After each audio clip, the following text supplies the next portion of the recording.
রে সকাল সকাল যে কোন হারাম যদি ট্যাঙ্গেরে লাগাইছ না র থাকি রেখে যাবার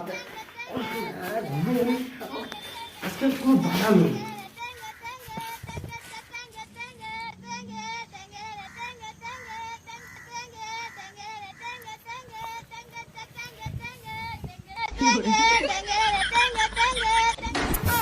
এ শালা হারামজাদা টাকলু, তোর জন্য আমার সকাল সকাল ঘুম নষ্ট হল না। দেখ তো মুই এবার কি করম।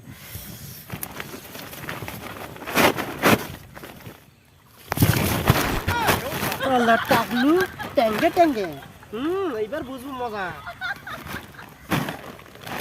শালা হারামজাদা টাকলু, এইবার কর তো ট্যাঙ্গে দেখো কেমনে করিস কর। শালা টাকলু তোর আরো স্টাইল ট্যাঙ্গে 哎呦我的妈！